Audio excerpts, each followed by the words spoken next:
शुभ संध्या। आज के इस international forum for promoting homeopathy के इस बैठक में आप सबों का स्वागत है, हार्दिक स्वागत है।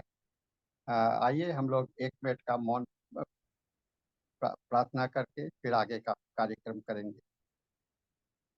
धन्यवाद। जैसा कि आप जानते हैं, international forum for promoting homeopathy प्रतिदिन इस वेबिनार का आयोजन करता आ रहा है और ये 3 भाषा में किया जाता है। सबसे पहले हम लोग हिंदी में करते हैं 1 घंटे का 7:30 से 8:30, 8:30 से 9:30 अंग्रेजी में और 9:30 से 10:30 मलयालम भाषा में। और मुझे लगता है कि आज ये अपने आप में एक अलग अनूठा कार्यक्रम है, जहाँ की काफ़ी लोग अपना ज्ञान को साझा कर चुके हैं। इसी क्रम में आज के इस बैठक में हम लोगों के साथ में जुड़े हैं डॉक्टर मनीष यादव। मनीष यादव जी का परिचय मैं दोबारा देना चाहूँगा, क्योंकि ये पिछले कई एक बार हम लोगों को एड्रेस कर चुके हैं, हम लोग के अपने नॉलेज का। मनीष यादव जी बहुत ही युवा चिकित्सक और उभरते हुए विख्यात चिकित्सक हैं, जो कि अदर सॉन्ग्स के कंसल्टेंट भी हैं और विक्टोली मुंबई में प्रैक्टिस करते हैं। इनके ज्ञान का मैं काफ़ी कायल हूँ, क्योंकि इन्होंने जो नॉलेज हम लोगों को दिया है, मुझे लगता है कि अपने आप में बहुत ही क्लासिकल प्रेजेंटेशंस है इनका। तो मैं समय को ध्यान में रखते हुए मैं डॉक्टर मनीष यादव जी से रिक्वेस्ट करूँगा कि आप अपना व्याख्यान को शुरू करें। नमस्कार आप सभी को। Thank you doctor Sahni for giving me this opportunity. और मैं अपना लेक्चर यहाँ से स्टार्ट करूँगा। आज का जो बेसिक टॉपिक है वो टॉपिक है पास्ट हिस्ट्री और फैमिली हिस्ट्री के बारे में। हम जब केस टेकिंग में बहुत बार देखा गया कि केस टेकिंग में हम पास्ट में जाके बहुत सारी चीज़ों को एनालाइज करते हैं, रीएनालाइज करते हैं।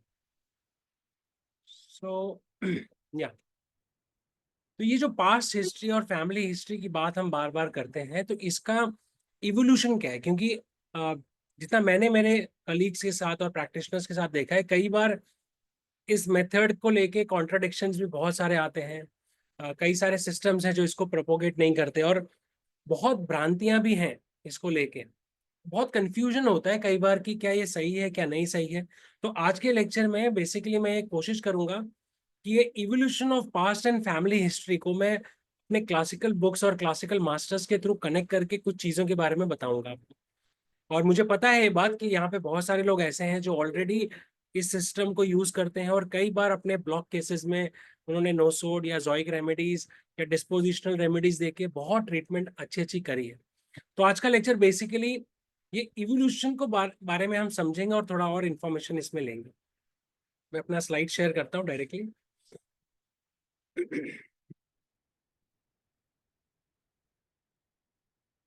या so evolution of past history and family history, ये कहाँ से पनपा और इसके क्या क्या सोर्सेज हैं जिसको हम लेके समझ सकते हैं और हमारे अंदर एक कॉन्फिडेंस आए कि यार इसको भी हमने करना चाहिए। सबसे पहला जो मुझे लगता है सबसे इम्पोर्टेंट, हेनमैन की अगर हम बात करें तो उन्होंने ही अपने अफोरिज्म में ऑर्गेनॉन में इसके बारे में चर्चा की है। 5th अफोरिज्म, जहाँ पे क्लियर कट गाइडलाइन है कि एक्यूट डिजीज में एक्साइटिंग कॉज ढूंढना चाहिए और क्रोनिक डिजीज में अगर आपने क्रोनिक डिजीज को ठीक करना है तो फंडामेंटल कॉज ये बहुत ही इंपॉर्टेंट है। और फंडामेंटल कॉज के बारे में 5th अफोरिज्म में जिस तरह से इलेबोरेट किया है, ये बताने के लिए काफी है कि जब हैनमैन ने अपना एंड किया लाइफ पेरिस में, जब वो थे लास्ट टाइम जब वो थे, सो भले उन्होंने पहले बहुत कुछ बोला होगा, बहुत सारी चीजें निकाली, 5th एडिशन निकाला ऑर्गेनॉन का, फिर 6 निकाली, मगर उनकी एंड स्टेज पे लाइफ के किसी किसी महान आदमी के लाइफ स्टेज के लास्ट एंड स्टेजेस में जो बातें करता है वो सारांश होती है उसकी जिंदगी की। कई बार वो विजडम होता है, वो सिर्फ नॉलेज नहीं होता। तो हैनमैन बहुत कुछ करे उन्होंने, बट अल्टीमेटली वो ये बोल के गए कि आपने क्रॉनिक डिजीज में फंडामेंटल माइज्म देखना ही चाहिए। तो ये 5th अफोरिज्म में इसका हमको एक चीज मिलता है, नोटिफिकेशन। मैं भी एक बहुत ही अच्छी बुक है, मैं बोगर के ऊपर काफी सारा स्टडी कर रहा हूँ, तो बहुत सारे रिसोर्सेस से मैं पढ़ रहा हूँ। बहुत सारी अलग अलग किताबें मैंने इकट्ठा की है, जैसे लेगेसी फॉर बोगर, वो भी मैंने मंगाई है, और भी बहुत सारी चीजें हैं। तो बोगर में थोड़ा इंटरेस्ट आने पे क्या हुआ कि मैं उसका फॉरवर्ड मैंने बहुत बार पढ़ा। तो उसमें एक एक फॉरवर्ड है जिसमें बोगर मेथडोलॉजी पूरा अपना बताते हैं, एक चार्ट बताते हैं। उसमें एक सेक्शन है जहाँ पे सेकंड पेज पे, जहाँ पे ये चीज लिखा हुआ है फॉरवर्ड में। whenever a chosen remedy whenever a chosen remedy excites little or no reaction, the selection has either been faulty or what is just as likely one of the fundamental miasm which call for sorinum, sulfur, medorinum, sibylinum is present. तो ये कहना चाह रहे हैं, अगर आपने remedy दिया है और अगर रिएक्शन बराबर नहीं आता है, ऑफकोर्स आपका रेमेडी अगर गलत है तो, या मतलब रेमेडी गलत है तो गलत है, बट अगर रेमेडी सही है फिर भी रिएक्शन नहीं आ रहा है, तो फंडामेंटल माइजम्स देखना चाहिए। सो बोगर ने भी इस बात को साबित किया, इसके बारे में एड्रेस किया है कि कितना भी आप केस टेकिंग कर लो, बाकी सब कर लो, बट आप फंडामेंटल माइजम्स का स्टडी, कैसे उसको पिक करना, इसको भी समझना जरूरी है। अब यहाँ लिख तो दिया इन्होंने सोराइनम, सल्फर, मेडोराइनम, बट आप एम थोड़ा ना दे सकते हो, उसका भी अंडरस्टैंडिंग होना चाहिए। तो ये दो एग्जाम्पल्स मैंने आपको इसलिए दिखाए ताकि आपको समझ में आए कि हमारे स्टॉलवर्ड्स ने किस तरह से अलग अलग जगहों पे बहुत सारी नोसोड्स और माइजम्स की बात की है। फंडामेंटल कॉज, फिफ्थ अफोरिज्म में जो कहते हैं ना fundamental cause, now what is fundamental? Fundamental का मतलब बेसिक, सबसे जो बेसिक पॉइंट होता है, आधार होता है, उसको कहते हैं फंडामेंटल। और इसके बारे में क्रॉनिक डिजीज, हैनमैन की जो क्रॉनिक डिजीज है, ये वर्ड वहां से आया है जहां तक मेरी स्टडी है। और हैनमैन ने जब बीमारियों की बात करी है तो उन्होंने कहा है जो फंडामेंटल, जो रियल कॉज है, वो माइजमेटिक कॉज है बेसिकली, एंड इसको फिर उन्होंने नाम माइजम्स दिया। तो ऑफ कोर्स हम यहाँ जितने लोग हैं उनको पता ही है माइजम्स किसको कहते हैं, बट मैं जस्ट आपको एक एक पॉइंटर्स दिखा रहा हूँ। अब माइजम्स के बहुत सारे अंडरस्टैंडिंग्स हैं। इनफैक्ट मैं अंडरस्टैंडिंग नहीं बोलूंगा, माइजम्स के बहुत सारे कंफ्यूजन्स हैं। आप किसी भी डॉक्टर की वीडियो उठा लो, लेक्चर उठा लो, आप एक को सुनोगे माइजम, फिर दूसरा कोई सुनोगे, तो बहुत कंफ्यूजन होता है माइजम्स को लेकर। और मुझे नहीं पता इतना क्यों कंफ्यूजन है, बट मुझे एक चीज पता है कि लोग बाग माइजम्स को ढंग से पढ़ते नहीं है। दो मेजर सोर्सेज हैं माइजम्स को समझने के लिए, वो है chronic disease by Hahnemann and second is Allen's miasm. ये दो किताब जो है, अगर सच में कोई इसको मास्टरी करना चाहता है, ये दो किताब इन्होंने पढ़नी बहुत ज्यादा जरूरी। सो मैं नटशल में माइजम्स को समझाना चाहूंगा अपनी तरफ से कि मैंने इसको किस तरह से समझा है और क्या है।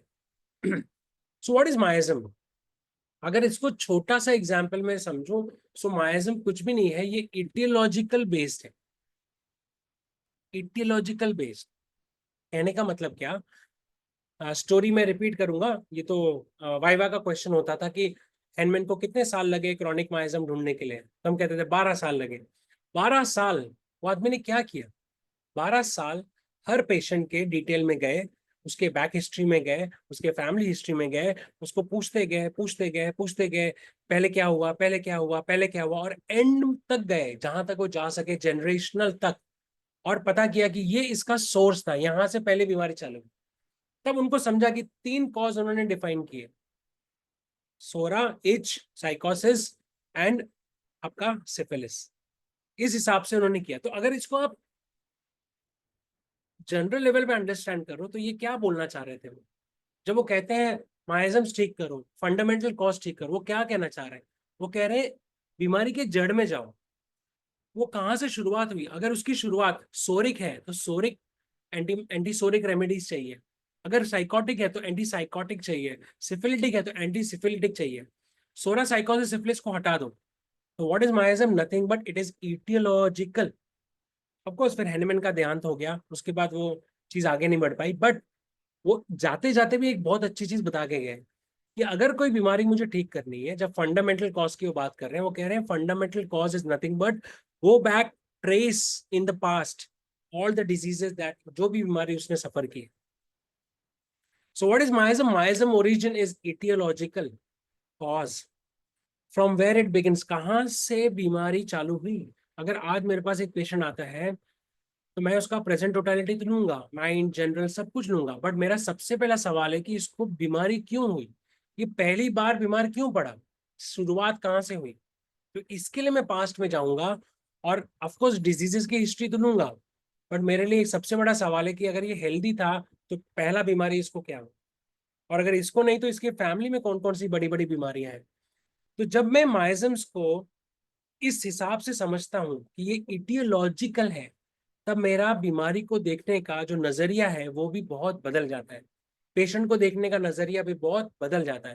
क्योंकि अब जब मेरे पास पेशेंट आता है तो मैं उसकी बीमारी तो देख रहा हूँ, बट मैं उसके साथ उसके पीछे का जो बैकग्राउंड है उसको समझने की कोशिश कर रहा हूँ, और मेरी रेमेडी उसको एड्रेस करेगी उसके बारे में मैं समझने की कोशिश कर रहा हूँ। सो बेसिक हैंडमेनियन एटियोलॉजी ये था।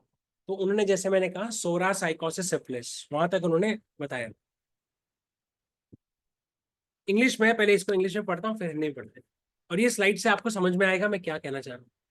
What we see or perceive in front of our senses at present moment is not true picture of the disease, especially chronic disease. जो हमारे सेंसेस है ना, आंखों से देखना, सेंसेस से observe, objective symptoms, subjective symptoms, जो हम ऑब्जर्व करते हैं, सब कुछ जो हम समझते हैं, जो माइंड से परसीव करते हैं, एक ड्रग, एक बीमारी का पिक्चर दिखता है हमको। बट जो हमको दिख रहा है ना, कई बार जो दिखने वाली चीज होती है ना, वो एक्चुअल चीज नहीं होती।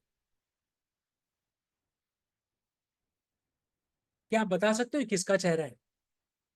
नहीं बता सकते। हाँ, ये शायद आप बोल सकते हैं कि ये कोई जेंट्स है, ये कोई आदमी है, बस इतना बता सकते, बट ये चेहरा नहीं बता सकते। माइजम्स ये है। तो जो हम रेमेडी चूज करते हैं, ये पल्सेटिला है, ये एकोनाइट है। एक्चुअली में बहुत बार जो रियल चीज है ना वो दिखती नहीं है, और उसी को माइजम्स कहते हैं। ये दिख रहा है आपको, इतना फेड है। ठीक है, कोई बोलेगा लड़की है, शायद कोई बोलेगा बच्चा है, कोई इंसान है, हो सकता है कोई जानवर भी हो सकता है, उसका भी इमेज हो सकता है। तो ये फेंड दिखता है, माइजम्स क्या है, ये फेंड दिखता है। और हैंडमैन क्या बोल रहे हैं, भैया फंडामेंटल कॉज ठीक करो। जो फंडामेंटल कॉज है वो तो इतना फेंड है, उसका पिक्चर ही क्लियर नहीं दिखता। और यही चीज हमने ढूंढनी। जो फिजिशियन इस चीज को समझेगा और इसके ढूंढने के चक्कर में आगे बढ़ेगा, स्टडी करेगा, वो फंडामेंटल कॉज तक पहुंचेगा, और वो एक्चुअली हैंडमैनियन क्लासिकल होम्योपैथी करेगा। मेरे हिसाब से हैंडमैन यही कहना चाह रहे हैं बार बार, कि जो हमें दिख रहा है ना, मैं कुछ एग्जांपल्स भी आपको दिखाऊंगा, जो हमें दिख रहा है वो एक्चुअली बीमारी नहीं है। पेशेंट आ रहा है हेडेक लेके, वॉमिटिंग लेके, अल्सर लेके, ये तो ट्रीट करना ही है, बट ये एक्चुअल नहीं है। इसके पीछे का जो सॉन्ग है, इसके पीछे का जो गाना है, उसको समझना बहुत जरूरी है। Secret discovered. What was the secret? मैं आप सबको अर्ज करूंगा, रीमा हैंडली की एक किताब है, लास्ट लेटर्स ऑफ हैंडमैन, बहुत ही ब्यूटीफुल किताब है। सो रीमा हैंडली ने क्या किया, last and part of the handman, जब वो पेरिस में थे, और जब एंड में जो उनका प्रैक्टिस था ना, जिस तरह का प्रैक्टिस था, उसको पूरा लिखा है उन्होंने, बकायदा पूरा लिखा है। बेसिकली ये दवाई दिया, ये दवाई दिया। तो उसको जब आप पढ़ोगे ध्यान से, तो आपको मालूम पड़ेगा कि ऐसा लगेगा आपको कि यार हैनमैन ने सीक्रेट फॉर्मूला ढूंढ लिया था। और वो सीक्रेट फॉर्मूला क्या था? Sulphur to every patient. मैं कभी कभी मजाक में सुनता था कि अरे हैनमैन है ना, अपनी बुढ़ौती में सटिया गए थे, ऐसे हमारे कॉलेज में बोलते थे। वो सबको सल्फर देते थे, हम जोक पास करते थे इस तरह से। मैंने सुना ऐसा सीनियर्स के मुंह से।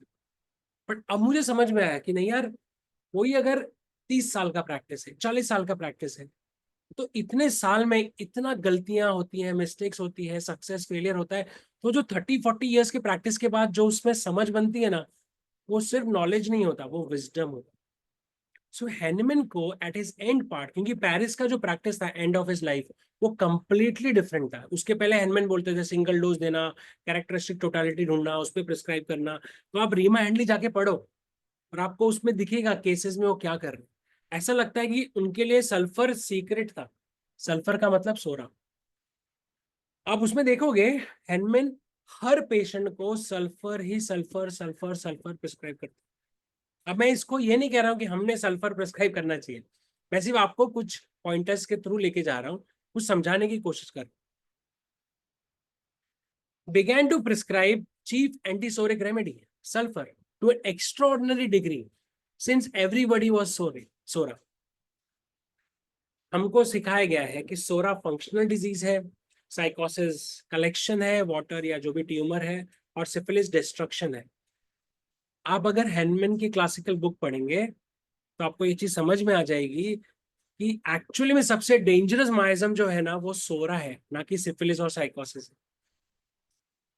The biggest dangerous miasm is psora, even danger than syphilis, because इसी माइजम को एडजेक्टिव्स दिए गए हैं। आप किसी को एडजेक्टिव किसको देते हो?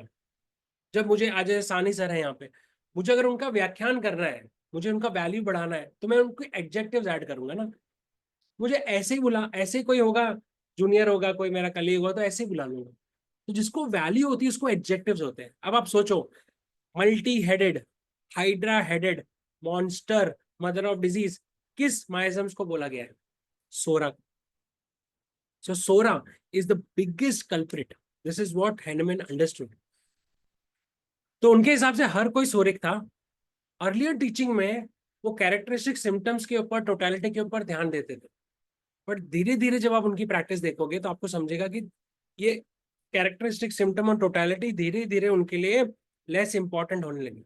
लेस इंपॉर्टेंट, खत्म नहीं हुई, बट लेस इंपॉर्टेंट होने लगी। क्यों होने लगी? उसका रीजन है क्योंकि ये मेथड वो प्रिस्क्राइब कर रहे थे, बट पेशेंट दवा दो ठीक होता था, फिर वापस आता था, दवा दो ठीक होता था, फिर वापस, ये वापस आने लगा था पेशेंट बार बार। तो सोचते थे यार ऐसा क्यों हो रहा है बार बार, ये पेशेंट पूरी तरह ठीक क्यों नहीं हो रहा है? तब उनका ट्यूबलाइट जला, एंड देन फिर उन्होंने रिसर्च किया, फिर समझा कि मैं जो देख रहा हूँ और जिसमें मैं प्रिस्क्राइब कर रहा हूँ वो सुपरफिशियल टोटलिटी है। उसका जो रियल कारण है वो पीछे है। और वो कारण क्या है? वो पास्ट हिस्ट्री और फैमिली हिस्ट्री में समझ में आता है। ये माइजमेटिक कारण है, उसको एड्रेस करना जरूरी है, और उसमें से सबसे खतरनाक सोरा। सो इस अंडरस्टैंडिंग से वो इतना एक्साइटेड हुए कि उन्होंने ही बिगैन केस, वो केस को सल्फर से शुरुआत करते थे, सल्फर से एंड करते थे, और कई बार वो सिर्फ पेशेंट को सल्फर सल्फर सल्फर सल्फर ही देते थे। हम जब रेपर्टाइज करते हैं ना, कई बार हमने देखा है, कितनी बार आप भी एग्री करोगे कि सल्फर हमारा पहला रेमेडी आता है, सेकंड फर्स्ट रेमेडी हमेशा आता है। तो हमको ऐसा कहा जाता था कि वो प्रिस्क्रिप्शन में आता है, बहुत सिम्टम्स है उसके अंदर। बट ये भी तो सवाल है, बहुत पॉलीक्रेस्ट रेमेडी, बट सल्फर हमेशा क्यों रेपर्टरी में दिखता है? Because psora is everywhere, everywhere. कुछ केसेस आपको मैं रीमा हैंडली के बुक से बता रहा हूँ, छोटे छोटे केसेस है, वेरी फास्ट।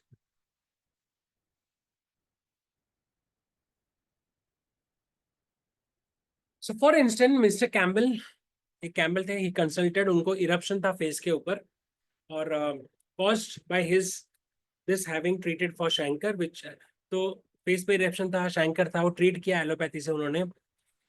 अभी शैंकर तो सिफिलिटिक है ना बेसिकली, बट हैनमैन ने क्या किया वो केस में, he open the case with sulphur, उसके बाद सिफिलिटिक रेमेडी दी। मतलब सल्फर दिया, थोड़ा दिन तक क्लियर किया, फिर जाके एंटीसेफिलिटिक दी। क्योंकि हैनमैन को ये चीज समझ में आ गई थी कि सोरा बड़ा प्रॉब्लम है, सिफिलिटिक और साइकोटिक नहीं प्रॉब्लम। तो अगर दो दुश्मन अटैक कर रहे हैं तो पहले आप किसको मारना चाहोगे? जो कम ताकतवर है वो, जो बड़ा ताकतवर है वो? जो बड़ा ताकतवर है उसको पहले आप खत्म करना चाहोगे, उसके बाद छोटे ताकतवर। He followed cinnabar with sulphur and then mercs. तो इस तरह से उन्होंने ऑल्टरनेट करके वो पेशेंट को ठीक करा। सेकंड केस एक ग्रीफ का केस है। अब ये केस बहुत ही इंटरेस्टिंग है। Suffering not only from grief arising from death of the two her children, but also bowel disturbance which she had experienced since bad cholera. तो एक लेडी आती है जिसको ग्रीफ था, दो बच्चों की उसकी डेथ होने के बाद कुछ ही साल पहले, और करीब 7-8 साल पहले उसको डायरिया हुआ था, उसके बाद उसका बॉवेल गड़बड़ था। तो हैनमैन ने क्या किया, यहाँ पे इतना इंपॉर्टेंट ग्रीफ वाला सिम्टम है, हम तो पहले इग्नेशिया उठा के दे देंगे, क्योंकि ग्रीफ में थी, साइन कर रही थी, पूरा इग्नेशिया का स्टेट था, और वो एकदम रिसेंट हुआ था। बट हेनमैन ने क्या किया इधर, एक्साइटिंग कॉज होने के बावजूद Henman open the treatment with sulphur, और सल्फर को रिपीट करते गए डेली काफी दिनों तक। उसके बाद फिर उन्होंने इग्नेशिया दिया, फिर नक्समोस्टाटा दिया, फिर कुछ और इंडिकेशंस आए होंगे वो दिए। तो ऐसा मालूम होता है, ऐसा प्रतीत होता है कि हेनमैन का प्रैक्टिस हो गया था। It appears that it had been Henman's practice then to prescribe on the basis of new symptoms। मतलब वो नए सिम्टम सल्फर देते रहते थे, नए सिम्टम पे तब तक प्रिस्क्राइब नहीं करते थे नया रेमेडी जब तक कि वो सिम्टम्स कंप्लीटली इंप्रूव नहीं हो जाते, नंबर वन। या तो फ्रेश कैरेक्टरिस्टिक कोई सिम्टम इमर्ज नहीं हो जाता, या तो पेशेंट खुद सल्फर का प्रूविंग सिम्टम लेके आ जाता, तब तक वो सल्फर देते रहते हैं। मतलब ऑफकोर्स मैं ये नहीं कह रहा हूँ आप सल्फर दो सबको, बट मैं आपको सिर्फ कुछ समझाने की कोशिश कर रहा हूँ कि सोचो उस आदमी के कंडीशन की, उसको ऐसा क्या खजाना मिल गया 12 साल की रिसर्च के बाद कि वो इतना फैनेटिक हो गया उसको लेके, उसको लगा यार पहले इसको खत्म करो, यही सबसे बड़ा बीमारी, यही सबसे बड़ा प्रॉब्लम है। तो सबको सोरा सल्फर देने लगे। सो हुआ क्या, Henman thus seems have seen sulfur with its vast field of symptoms reflecting sordid state in humanity as a sort of vast remedy to which other were melody। अब मैं म्यूजिशियन तो हूं नहीं, बट मैंने जो समझा है म्यूजिक में भी एक बास होता है, एक सेंट्रल कोर होता है, उसके इर्द गिर्द दूसरी सारी जो ध्वनि है वो होती है। तो उन्होंने समझा ये जो सेंट्रल कोर है ना, फंडामेंटल, ये सोरिक है, उसके आजू बाजू में जो है वो आपका एकोनाइट, बेलाडोना, दुनिया भर का सारा रेमेडी है। He always return to it when in doubt और when progress of the case is slow. तो समझो कोई रेमेडी दे रहे हैं, समझो सिमिसिफो का दे रहे हैं, लेकेसिस दे रहे हैं, कुछ भी दे रहे हैं, अगर प्रेजेंट कंप्लेंट मतलब स्टक हो गया, पेशेंट आगे नहीं बढ़ रहा है, तो भी वो सोरा देते थे। कई बार जब डाउट में होते थे, होता है कितनी बार होता है हमारे साथ कि हमने केस लिया, हमको समझ में नहीं आता है कि यार ये इसका कॉन्स्टिट्यूशन क्या है, ये पल्सिटिला है, ये कोई और दूसरी रेमेडी है। कितनी बार होता है ना हमारे, हम स्टक होते हैं, कंफ्यूजन में होते हैं। तो उस केसेस में भी वो सल्फर देते थे, वेट करते थे नया सिम्टम आने के लिए। In later stages of his practice, Henman frequently prescribed sulfur alone for long periods of time, sometimes completing the whole case without resorting to any other remedies, even when clear indication was there। मतलब वो कई बार ऐसा देखा गया, बहुत सारे cases है उसमें, आप पढ़ सकते हैं, जहां पे आपको दिख रहा है क्लियर इंडिकेशन, जिंकम का दिख रहा है, इग्नेशिया का दिख रहा है, कोई और रेमेडी का इंडिकेशन दिख रहा है, फिर भी वो सल्फर ही देते चले जाते। अब this method has been very successful in achieving cure as any more individualising way. तो कहती है रीमा हैंडली कि ये मेथड, जैसे हम बोलते हैं ना इंडिविजुअलाइजिंग रेमेडी जो रिजल्ट देता है, ये मेथड ने भी डिसअपॉइंट नहीं किया हेनमैन को। सो बेसिकली अब मैं आपको एक स्लाइड में दिखा रहा हूँ, इसको आप ध्यान से देखना, और ये मेरे पूरा टॉक का क्या बोलते हैं समरी है।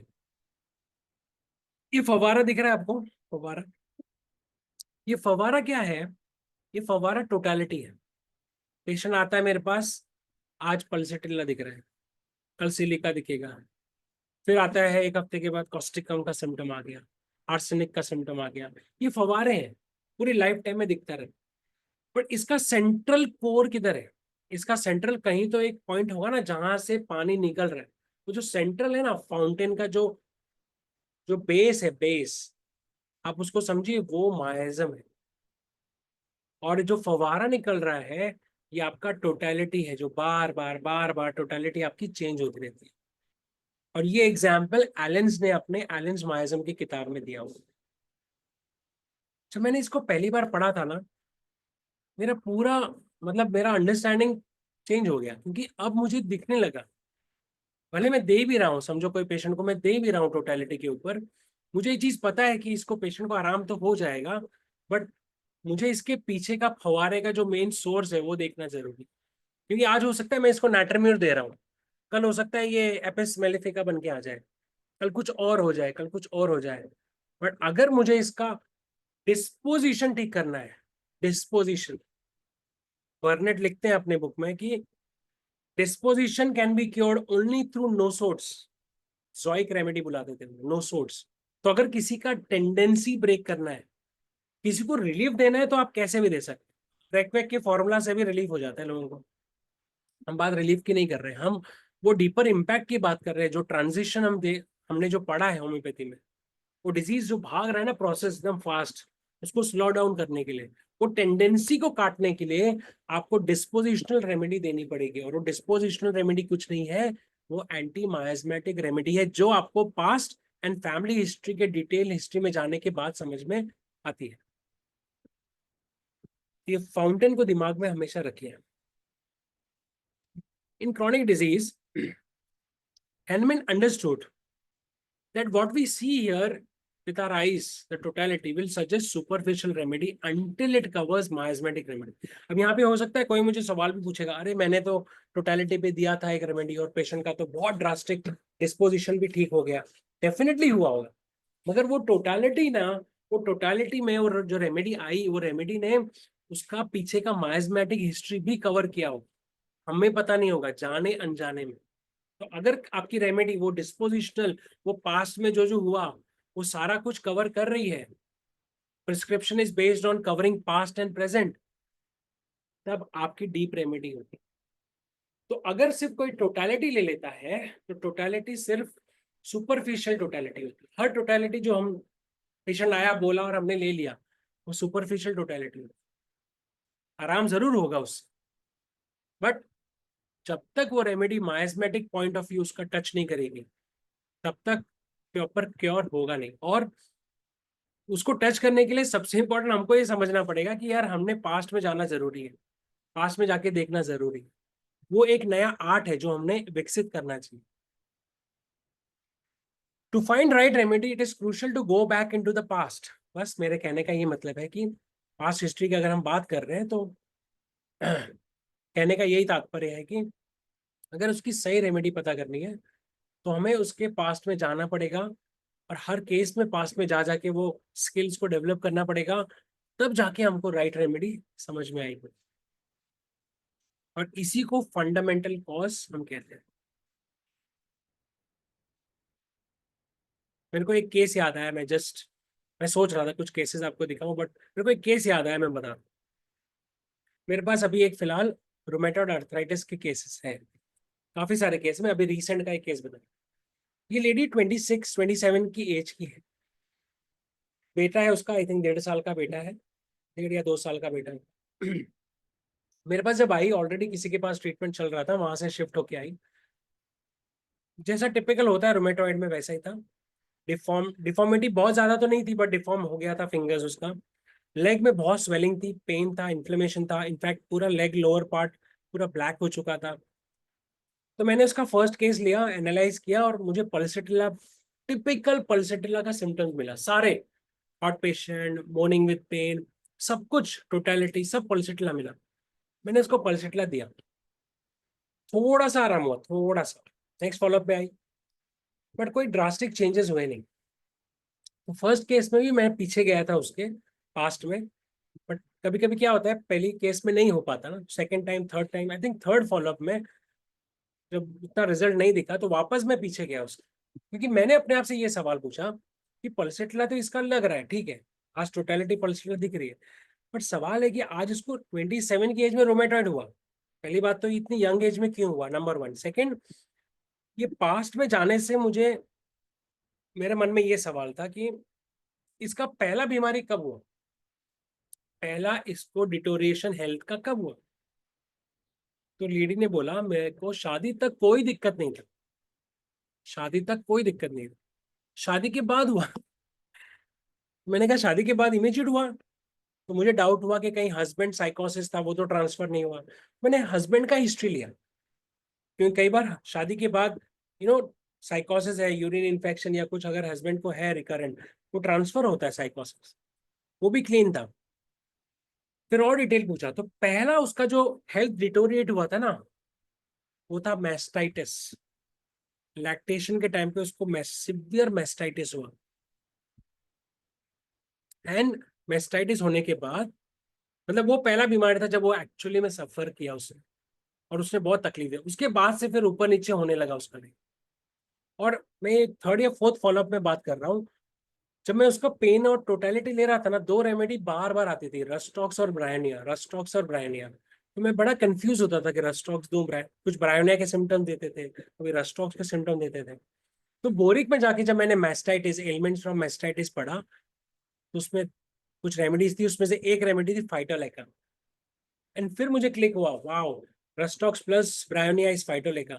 एंड पास्ट में मैस्टाइटिस, दिस इज फाइटोलेका। तो उसका पूरा जो हिस्ट्री निकल के आया वो था, यहाँ पहला उसका मैस्टाइटिस से चालू हुआ, और फिर टोटलिटी भी सारी कुछ मैच की, और भी कुछ सिम्टम्स थे, कैरेक्टरिस्टिक कुछ कीनोट्स थे जो फाइटोलेका के थे। बट वहां से मैंने उसका बीमारी पकड़ा। एंड फाइटोलेका से आई एम टेलिंग यू, आज ये शायद चौथा है, अभी कल ही मैंने उसको रेमेडी भेजी है, चौथा महीना है उसका, ऑलमोस्ट 70-80% शी इज बेटर।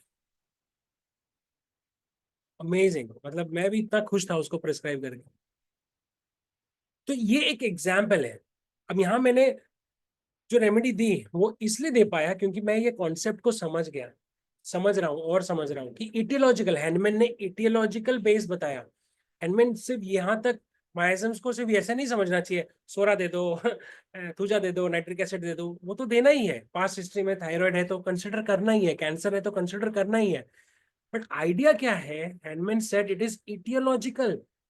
तो जब मेरे पास पेशेंट आता है तो मैं पहला सवाल पूछता हूँ, इसको पहला बीमारी क्या हुआ, इसको क्यों हुआ बीमारी, प्यूबर्टी में चालू हुआ, शादी के बाद चालू हुआ, जेंट्स है तो क्या हुआ। पास्ट में जाने के बाद मुझे समझ में आता है, अच्छा वो भीगा था, उसके बाद से दिक्कत चालू हुई। मेरे पास एक स्किन का पेशेंट है, बहुत बेकार कंडीशन, थक गया तो मैं उसको ट्रीट कर करके, फिर मैं पास्ट में गया गया जाते रहा जाते रहा जाते रहा जाते रहा, फिर मुझे समझ में आया कि इसका गेटिंग वेट से सारा कंप्लेंट स्टार्ट है। डल का मारे से वो पेशेंट कंप्लीटली हील हो। ऐसे कई केसेस है मेरे पास।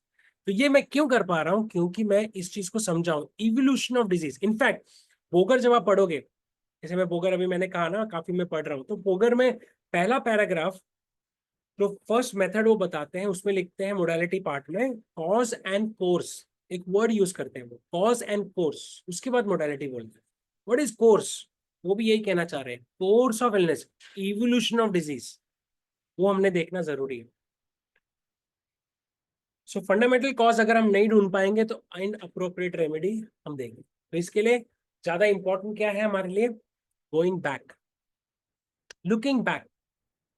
जो भी हम सिम्टम्स ले रहे हैं पेशेंट का आज प्रेजेंटली वो लेना चाहिए, केस टेकिंग जो भी हमने सीखा है, बट उसके साथ थोड़ा सा आदत डालना चाहिए, गोइंग बैक, पास्ट में जाके देखना सारा कुछ। और कहते हैं ना कई बार सारी सच्चाई पास्ट में होती है।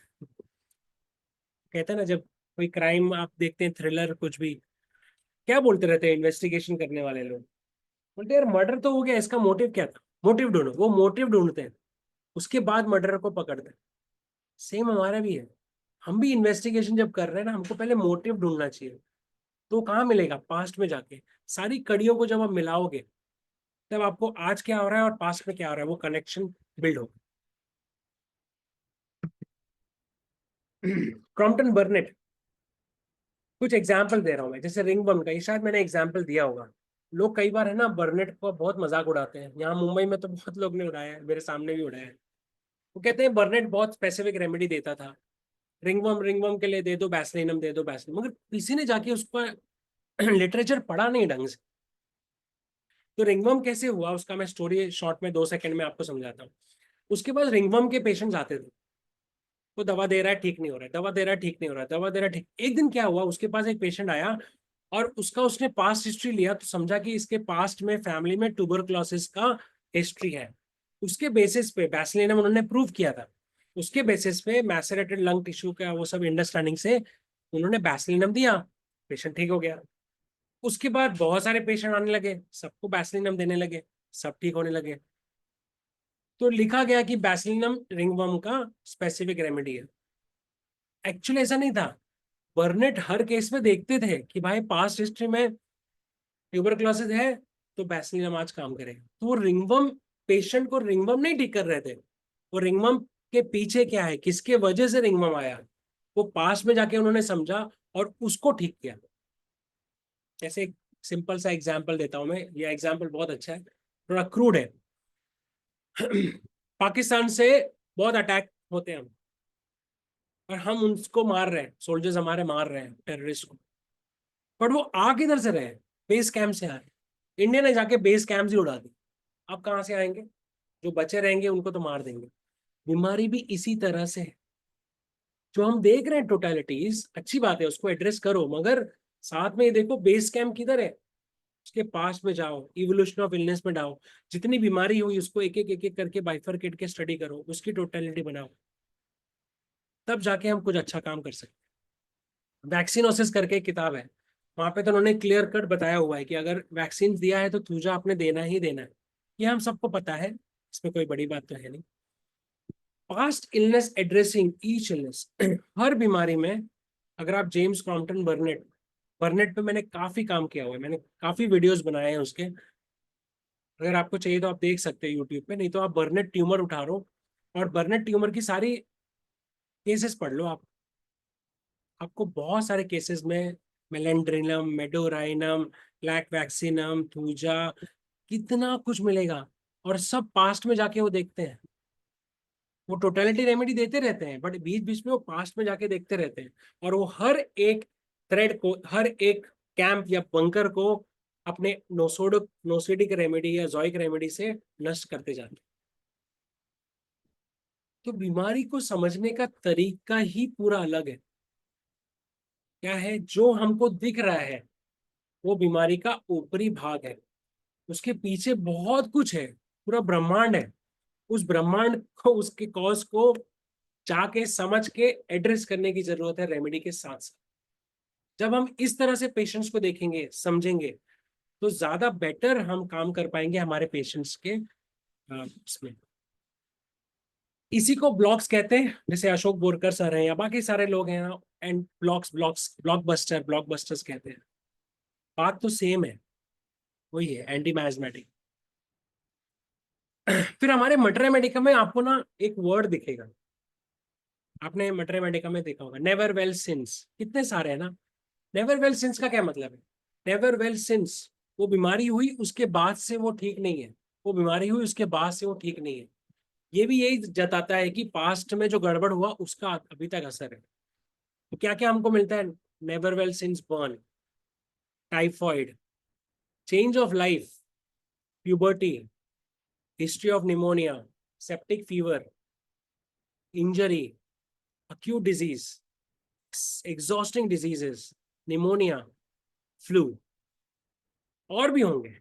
ये क्या बताना चाह रहे? तो अगर आपको पास्ट में ये मिला मिला कि प्यूबर्टी के बाद से लेडी का कंप्लेंट है, मेरे पास एक केस आया था लेडी का, she was around 27 years of age, 27, शादी नहीं हुई थी उसकी, बहुत पिंपल्स थे उसको, बहुत पिंपल्स थे। वो 8 साल से होम्योपैथी खा रही थी। कितने साल से? 8 साल से। कुछ भी रिलीफ नहीं आता।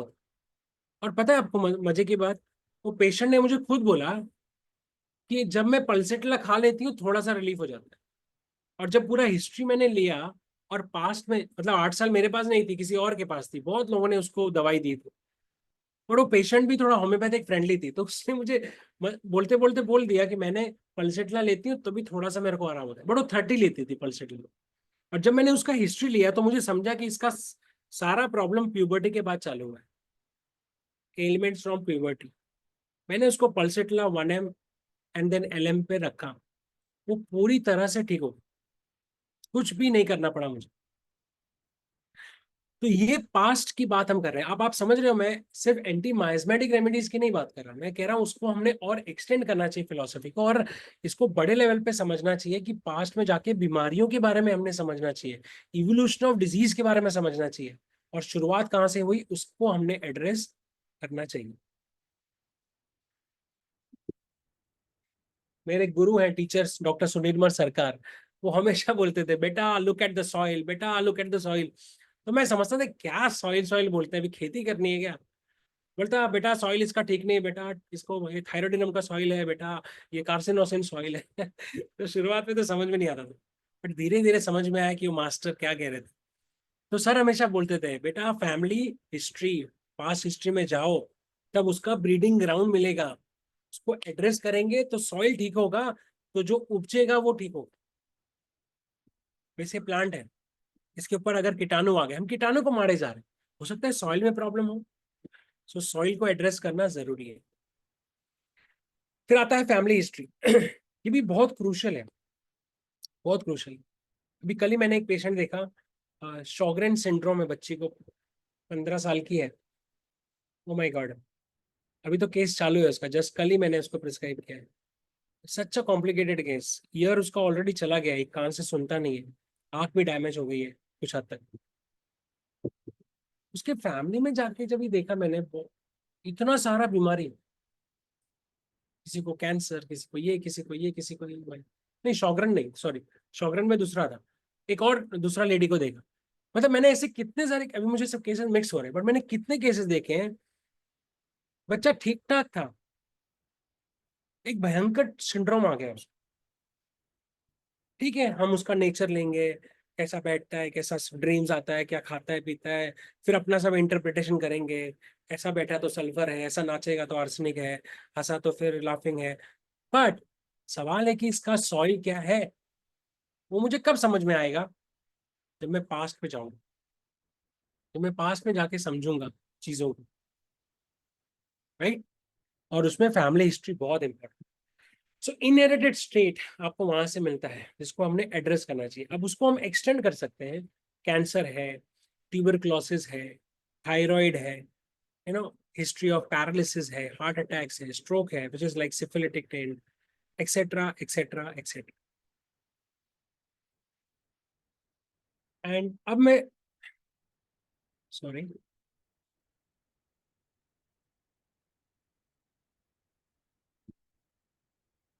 अब मैं जो बात करने वाला हूँ वो है कोर्स ऑफ इलनेस। एक्चुअली मैंने बहुत फास्ट फास्ट किया है तो आज लेक्चर जल्दी खत्म कर दूंगा।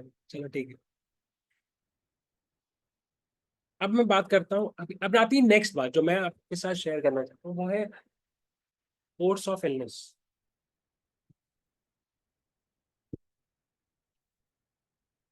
चलिए, टाइम है अपने पास, तो मैं आपको भी आराम से एक दो केसेस जितने मुझे याद है बताता हूँ।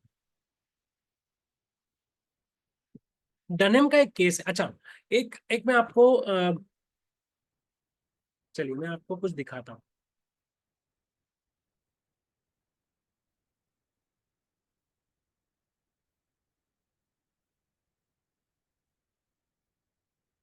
मैं मेरे रेपर्टरी में आपको कुछ दिखाना चाहता हूँ।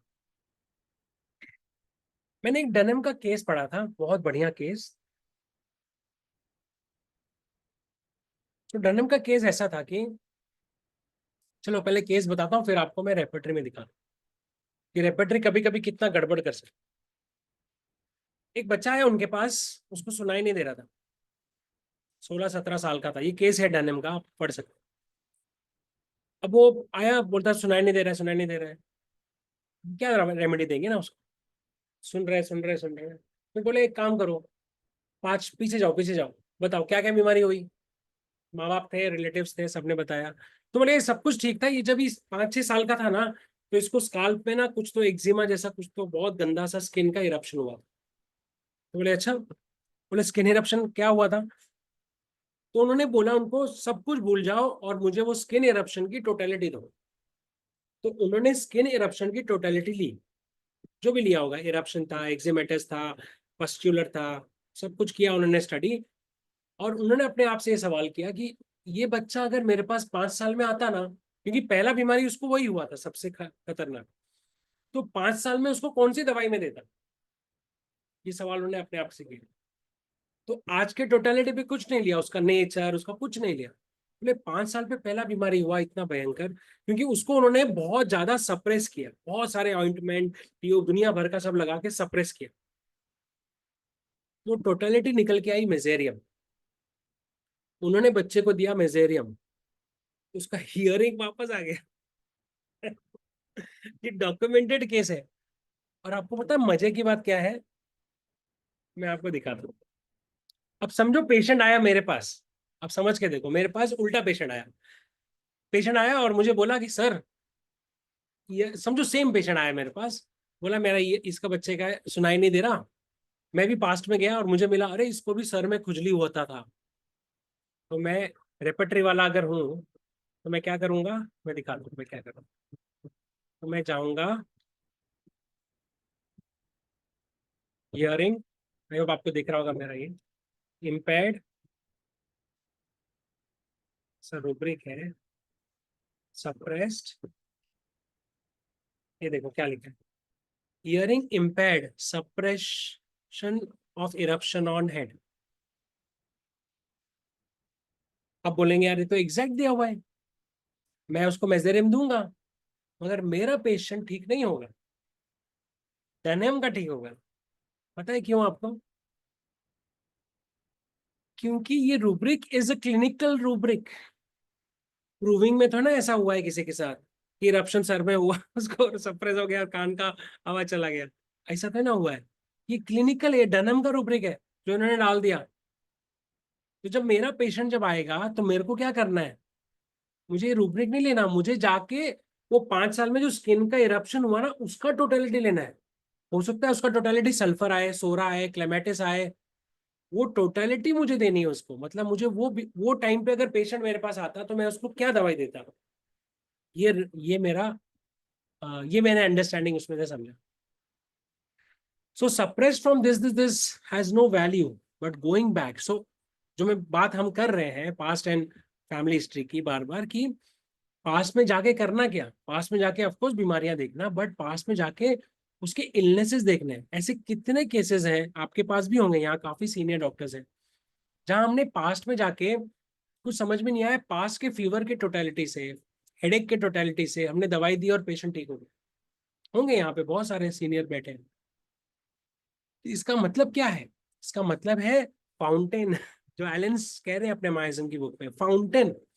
हैंडमैन ने भी वही किया, 12 साल तक वो जो सीक्रेट ढूंढा, वो सल्फर दे रहे थे वो छोड़ दो, बट वो ये कह रहे थे कि कोर्स ऑफ एक्शन को समझिए, पीछे जाके देखिए क्या क्या बीमारियां हुई है, उसको पहले एड्रेस करिए, उसका टोटलिटी बनाइए।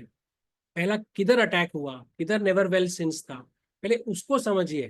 क्योंकि जितना ज्यादा हम आज की चीजों को समझने की कोशिश करते हैं, नए नए सिस्टम्स उभर आते हैं, इंटरप्रेटेटिव सिस्टम्स बाहर आ जाते हैं, और हम ना चाहते हुए भी बहुत सारा इंटरप्रिटेशन करते हैं। तो आज का बेसिकली यही था। मैं लास्ट स्लाइड पे आता हूँ। Yes, I got I think 5-10 minutes more, so I finish. So अब हम आते हैं यहाँ पे course of illness. So course of illness का मतलब क्या है? अब मैं यही कॉन्सेप्ट को थोड़ा सा आगे लेके जाके, मैंने एक एग्जांपल से आपको समझाया डेनम के केस से। अब मेरे पास जब पेशेंट आता है तो मैं अपने मन में पहला सवाल ये पूछता हूँ, first illness suffered by this individual, भले वो 50 साल का हो, 60 साल का हो, मैं लूंगा टोटलिटी उसकी आज की भी, बट मैं पूछूंगा अपने आप को कि पहला बीमारी कब चालू हुआ। मेरे पास कुछ ओल्ड पेशेंट्स हैं, 60 ईयर्स, 70 ईयर्स के, 75 ईयर्स के। अभी मैं एक पेशेंट को ट्रीट कर रहा हूँ, आई थिंक 72 की है वो। 50 की एज तक कोई तकलीफ नहीं था उस आदमी, उस लेडी को। 50 की एज, 50 के बाद सारे दिक्कत चालू, 45 या 50 के बाद। तो जैसे वो मेनोपॉज खत्म हुआ, थायराइड हुआ, अस्थमा हुआ, तो लेडी कहती है मैं 40-50 साल तक तो एकदम हेल्दी थी, कभी डॉक्टर देखा नहीं मैंने। तो मैंने उसको जो रेमेडी दी है वो स्टेट को समझ के उसके हिसाब से। तो मेरा सवाल आता है पहला कि यार पहला सफर्ड कब हुआ इसका, पहला इसका तकलीफ कब हुआ, कब इसका हेल्थ डिटोरिएट हुआ, फर्स्ट इलनेस सफर्ड। और उसके बाद अगर प्रेजेंट की, मैं एक और लास्ट चीज ये ऐड करके खत्म करूंगा, पैथोलॉजिकल जनरल्स एंड पैथोलॉजी के बीच में डिफरेंशिएट करते हैं। ये भी पास में जाके क्या देखना ना, क्या देखना हमने, पास में जाके पैथोलॉजी नहीं देखना। पैथोलॉजी का मतलब है कि क्लिनिकल बीमारी, जैसे कई बार हमारे पास लोग बोलते हैं क्लिनिकल पैथोलॉजी पे फोकस करो, पैथोलॉजी। हम पैथोलॉजी पे फोकस नहीं कर सकते, पैथोलॉजिकल जनरल्स पे फोकस कर सकते। सो पैथोलॉजिकल जनरल्स क्या है? वो सारी चीजें जो हमको दिखता है परसेप्शन से, डिस्चार्जेस, अल्सर, कलर, उसमें जो टिश्यू के चेंजेस होते हैं, गैंग्रीन हो गया, एक्रिड हो गया, ब्लैंड हो गया, ब्लड पे अटैक हो गया, वो जो ऑर्गन स्पेसिफिक जो जनरल सिम्टम्स है, जो बोगर कहते हैं, तो पास में जाके मैंने वो जनरल सिम्टम्स को टोटलिटी में लेना, रेपर्टाइज करना, रादर देन हेडेक की रेमेडी, किडनी स्टोन की रेमेडी, ये कुछ हद तक काम करेगी। तो जब आप पैथोलॉजिकल जनरल्स लेना शुरुआत करते हैं, धीरे धीरे धीरे धीरे धीरे धीरे, और कोर्स ऑफ इलनेस को समझते हैं, और ये जो मैंने बात करी हैनमैन के हिसाब से और बाकी लोगों के हिसाब से, तो पास्ट एंड फैमिली हिस्ट्री बहुत ज्यादा इंपॉर्टेंट होती है इस मायने से। So I think I am done with it. मुझे लगा था शायद टाइम कम पड़ेगा, इसलिए मैंने स्टार्टिंग में मैंने गाड़ी 180 की स्पीड से भगाई थी। बट आई होप कि मैंने टाइम पे खत्म तो कर दिया है, क्योंकि अभी टॉपिक भी इतना कुछ वास्ट है। है। टॉपिक इतना वास्ट है कि मैं इस पे बहुत बोल सकता था, बट मैंने इतना ही पीपीटी बनाया। तो आज के लिए इतना आई थिंक काफी है। थैंक यू हाँ, डॉक्टर सानी, thank you very much. Thank you doctor Manish. और ये लेक्चर्स जो है पास्ट हिस्ट्री, मैं समझता हूँ कि ये फर्स्ट पार्ट हुआ आपका। तो सेकंड पार्ट में आपको जाना पड़ेगा, इसलिए एक सेकंड पार्ट के लिए भी मैं सेशन लूंगा, क्योंकि पास्ट इतना वास्ट होता है। मैं कहता हूँ कि past is very vast and it is very vague, है ना, ये होता है। तो एक चीज हम लोग देखते हैं ना, अक्सर आप तो बॉम्बे के रहने वाले हैं, मुंबई के रहने वाले हैं। मुंबई में बहुत सारे फिल्म बना करते हैं, बॉलीवुड है। तो बॉलीवुड में जितने भी फिल्म बनते हैं, तो फिल्म के पीछे पर्दे को बाहर तो सब कुछ देखते हैं, लेकिन पर्दे के पीछे हम लोग कुछ नहीं देख जानते हैं। और वो स्ट्रगल को देखेंगे तो हमको उस फिल्म बनाने में, उसको बनाने में कितना मेहनत हुआ, तो आपका उसका प्रदर्शन उसी अनुरूप होता है। इसलिए बैकग्राउंड जो है, तो हम लोगों के लाइफ के लिए बहुत इम्पोर्टेंट है। हम कहाँ से आए हैं, हमारा जड़ कहाँ है ना। मनीष जी, मैं एक बात और आपसे पूछना चाहूँगा, बताना, आप थोड़ा सा चर्चा कीजिए टॉलेकॉजम का। टॉलेकॉजम का चर्चा शायद डॉक्टर हेनीमैन के समय से पहले भी था, लेकिन टॉलेकॉजम पर भी बातें करी गई है। अगर इस पर थोड़ा सा ध्यान आकर्षित करें तो और भी स्पष्ट होगा। आई थिंक मुझे लगता है मैं यहाँ पे किसी को प्रमोट करना चाहता हूँ। डॉक्टर रशीद अख्तर का एक वीडियो है, बहुत ये अच्छा। नोएडा के हैं, बहुत अच्छे फिजिशियन है, मैं इनको आजकल काफी सीख रहा हूँ उनके वीडियो से। तो ये वैक्सन में काम करते हैं, वैक्सन हाँ, कॉलेज में हाँ, ये होता है। कॉलेज में है, ऑर्गेनॉन के प्रोफेसर हैं। जी। उसको जैसे मैं माइजम्स के ऊपर मैंने बहुत काम किया, मैंने बहुत यूज किया है, बहुत लोगों से सीखा है। बट ये जो माइज्म वर्ड है और इसका जो बैकग्राउंड हिस्ट्री है, टोलेकॉज्म की बात की हमने, या हैनमैन के पहले जो जो चीजें था ना फिलोसॉफिकल, आई थिंक जिसको भी अगर इंटरेस्ट है ना, तो डॉक्टर रशीद अख्तर का माइज्म्स का वीडियो है। आई थिंक 3 या 4 पार्ट में है, उसको आपने देखना चाहिए। और ये वर्ड जो है, ये वर्ड हैनमैन का नहीं है, ये वर्ड ये हैनमैन ने कहीं से लिया है। ये होम्योपैथी आने के पहले भी ये वर्ड यूज किया जाता था, और उसका मतलब ही यही था कॉज। वो कॉज को जैसे होता है ना, कॉज का पर्यायवाची शब्द क्या है, तो मायाज्म बेसिकली आगे, जब होम्योपैथी के पहले, ये मायाज्म एक वर्ड था जो पर्यायवाची शब्द था कॉज को बताने के लिए, कॉज ऑफ इलनेस। जब वो बैक्टीरियोलॉजी आई, तो बैक्टीरियोलॉजी आई, तब हमने कॉज के बारे में बात किया ना सबने, कि उसके पहले तो किसी को पता नहीं था बीमार क्यों हो रहा है आदमी। जब बैक्टीरियोलॉजी आई, तब लोगों ने बोलना चालू किया, साइंस ने, कि ये टॉन्सिलाइटिस है, ये बैक्टीरिया की वजह से, ये बैक्टीरिया की वजह से। पर उसके पहले तो कुछ पता नहीं था। तो उसके पहले भी बहुत सारे ऐसे लोग थे जिन्होंने, जैसे फॉर एग्जाम्पल, जो जो मेरे को थोड़ा बहुत रिकलेक्ट हो रहा है, कि बैक्टीरिया की वजह से बीमारी हुई, ये निकल के आया। बट सबको तो नहीं हुआ, तो बैक्टीरिया के पहले भी कुछ चीजें हो सकती हैं जो अदृश्य है, जो अदृश्य कॉजेज थे, उसको माइज्म कहा जाता था। तो ये वर्ड जब हैनमैन ने माइज्म वर्ड ही क्यों चूज किया, क्योंकि ये माइज्म्स का अंडरस्टैंडिंग पहले से है, ये वर्ड माइज्म ने नहीं इजाद किया।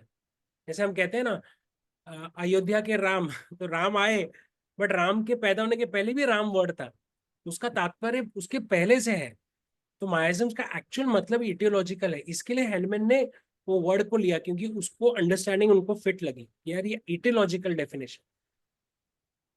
बहुत अच्छा आपने बताया कि माइंड जो है, तो जो लैंग्वेज है, जो वर्ड यूज किया जाता है, उसका अगर अभी हम लोग वर्तमान समय में देखेंगे, तो माइंड के लिए एक अच्छा वर्ड आता है आपका पॉल्यूशन, है ना। पॉल्यूशन यानी कि हम लोग पॉल्यूशन मतलब कि जिसके कारण हुआ, तो ये पॉल्यूशन वर्ड के एक इम्पोर्टेंट वर्ड हम लोगों के लिए बनता है कि कहाँ से पॉल्यूशन हुआ, कहाँ से शुरुआत हुआ।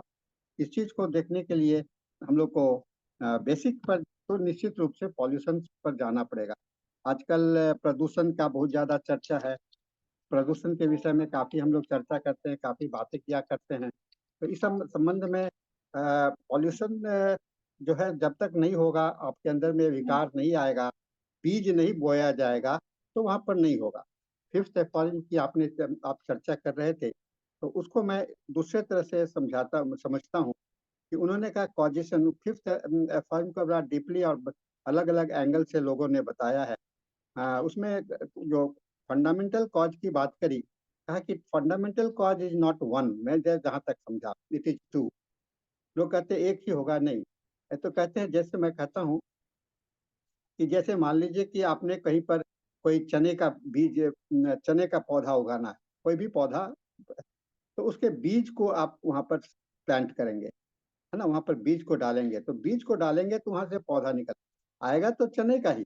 लेकिन उसका जो प्रेजेंटेशन होगा, वहां के सॉइल पर डिपेंड करता है, उसकी मिट्टी कैसी है ना। आप एक ही बीज को 10 जगह पर, 10 जगह पर लगा दें, तो 10 जगह का जो पौधा है वह अच्छा है। कहते हैं ना कि नासिक का अंगूर बहुत मीठा होता है।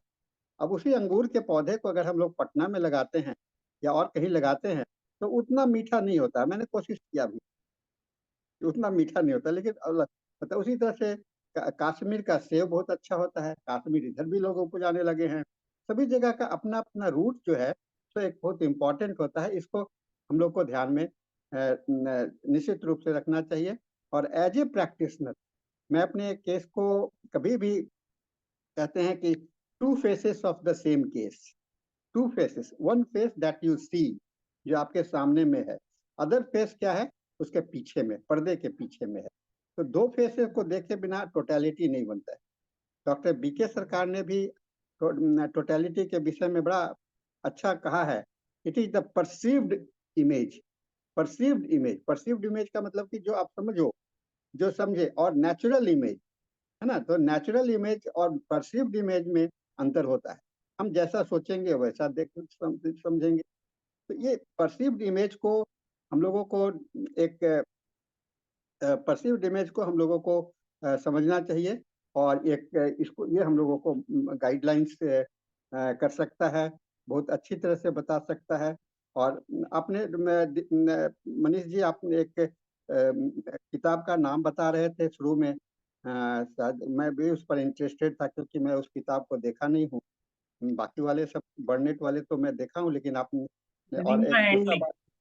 Reema ji, Handley last, Rima Handley last letters of Hahnemann. मैं मैं देखता हूँ। आपको नाम मैसेज और कर दूंगा। एक आप ऐसा कीजिए कि इस केस का एक, आप जो आपका यूट्यूब चैनल है, हाँ, आप अपना यूट्यूब चैनल का जो चर्चा कर रहे थे, तो चैनल का किस नाम से है चैनल, वो आप बता दें मेरे तो। नाम से ही कोई नाम नहीं, मेरे नाम है। मैं आपको लिंक भेज लिंक भेज देता मैं अब ग्रुप में शेयर कर दूंगा, सब हूँ। हाँ, लोग जाइए। डॉक्टर मनीष जी का मैं देखता हूँ कि डॉक्टर मनीष जी को मैं कहता हूँ कि ये प्रेसिपिटेटेड है, इनके बैकग्राउंड में भी कुछ है। डॉक्टर मनीष यादव जी का बैकग्राउंड में क्या है, तो इनके गुरु लोग भी हैं। कौन से गुरु हैं? बहुत इंपॉर्टेंट गुरु हैं, और वह है doctor Rajendra Shankaran, other songs से जुड़े हुए हैं, वहाँ के रहने वाले हैं, और उन्होंने वहाँ पर बहुत अच्छा से इन्होंने बताया है। इस तरह से है। और मैं देखता हूँ कि बॉम्बे के जो प्रैक्टिशनर्स हैं, इस पर काफ़ी काम किया है। और मनीष यादव जी का भी जो लेक्चर्स है बहुत सारा, मैं, हम लोग अपनी सेशन में, हमको लगता है कि पिछले साल से अभी तक इनके कई एक लेक्चर हो चुके हैं। सभी लेक्चर्स जो है सो अपने आप में बहुत ही अनूठा रहा है। आज के लेक्चर्स में भी, और मैं चाहूँगा कि फर्दर एक और सेशन मैं आपको संडे का आपके लिए रिजर्व रखता हूँ हमेशा, कि सब पहले मनीष जी से पूछ लो, उसके बाद में कोई संडे किसी को दो। तो ये बात मैं कोशिश करता हूँ।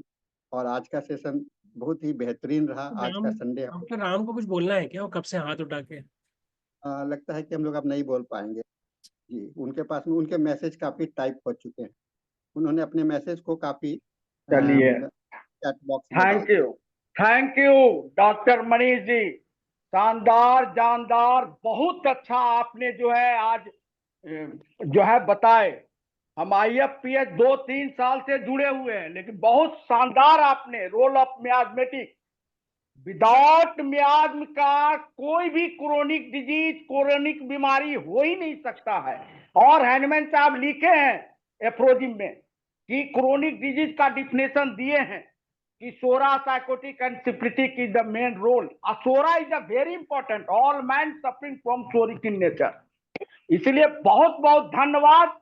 आप जो है बॉम्बे में रहते हैं, आपका गुरु भी है, ऐसे हमारे गुरु भी डॉक्टर बी साहनी जी थे, बहुत अच्छे जानकारी प्राप्त हुआ है हमसे। धन्यवाद, बहुत बहुत धन्यवाद, बहुत बहुत धन्यवाद।